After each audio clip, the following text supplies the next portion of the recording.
এই গরমে আপনারা নিশ্চয়ই কোনো ঠান্ডা জাতীয় জিনিস খাচ্ছেন। এই ডেজার্টটা বানিয়ে নিলে আপনাদের অন্য কোনো ঠান্ডা জাতীয় জিনিস খেতে ইচ্ছা করবে না। নমস্কার বন্ধুরা, আপনারা দেখছেন মায়ের ছোঁয়া, আর আমি আজকে নিয়ে এসেছি আপনাদের জন্য ঠান্ডা ঠান্ডা আমের ফিরনি। আমি একটা কাপে 50 গ্রাম চাল নিয়েছি গোবিন্দভোগ। একটা হিমসাগর আম আমি কেটে কেটে এর মধ্যে দিয়ে দিয়েছি। এরপর আমি একটা পেস্ট করব, আমাদের পেস্ট করিয়ে দেখাচ্ছি। মিক্সিতে আমাদের আমটাকে পেস্ট করা হয়ে গেছে, আমি একটা বাটির মধ্যে রেখে দিলাম। গোবিন্দভোগ চালটাকে আমি একটু মিক্সিতে দিয়ে পেস্ট করে নিয়েছি।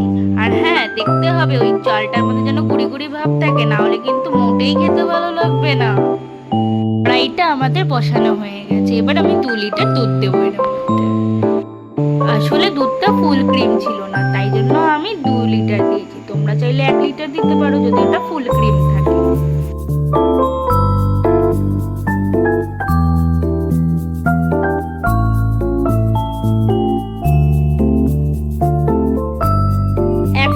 আমুল দুধের প্যাকেট নিয়ে নিয়েছি, সেই দুধটা আমি একটা বাটিতে ঢেলে নিয়ে একটুখানি গুলিয়ে নেব।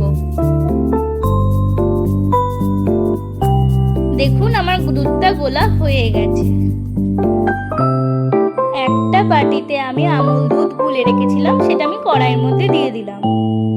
আমি একটু কিছুক্ষণ নেড়ে নেব, 4 চামচ 1 চামচ করে আমি এই রান্নার মধ্যে ঢেলে দেব। পুরোটা একবারে দিয়ে দিলে নিচে গিয়ে জড়া পাকিয়ে যাবে, তাই আমি অল্প অল্প করে দিয়েছি। দেখুন, তারপরে আরো কিছুক্ষণ আমি নাড়িয়ে নেব ওটাকে। একটু লবণ দিয়ে দিলাম এর মধ্যে। আমি মিষ্টির জন্য আমি 150 গ্রাম চিনি দিয়ে দিলাম।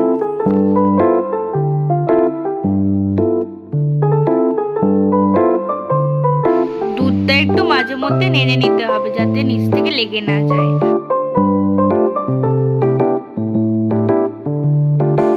মাঝে মধ্যে নেড়ে নিতে হবে এরকম করে, যাতে ছড় না পড়ে।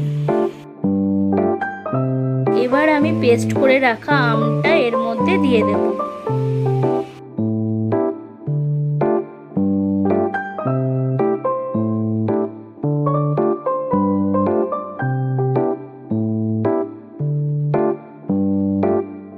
এবার আমি নেড়ে নেড়ে ঘন করে নেব।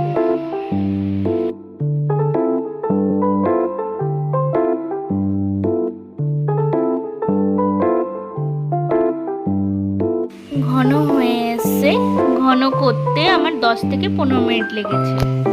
আমার হয়ে এসে গ্যাসটাকে এবার বন্ধ করে দেব। আমার হয়ে গেছে, এবার আমি নামিয়ে নিচ্ছি।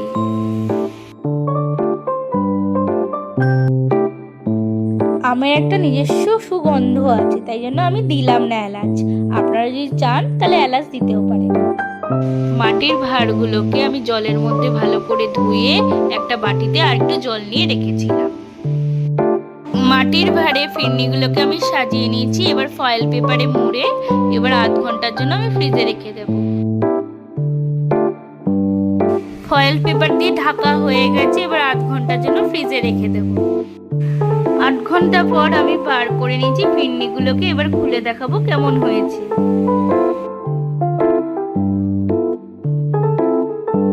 দেখো বন্ধুরা, আমি সুন্দর করে একটা কিসমিস দিয়ে সাজিয়ে নিয়েছি ফিরনিগুলোকে। তোমাদের যদি ভালো লাগে লাইক আর সাবস্ক্রাইব করো, আর বেল আইকনটাকে ক্লিক করো যাতে আমাদের নোটিফিকেশন সবার আগে তোমার কাছে যায়। আর কমেন্টে লেখো কেমন লেগেছে তোমাদের এই রেসিপিটা।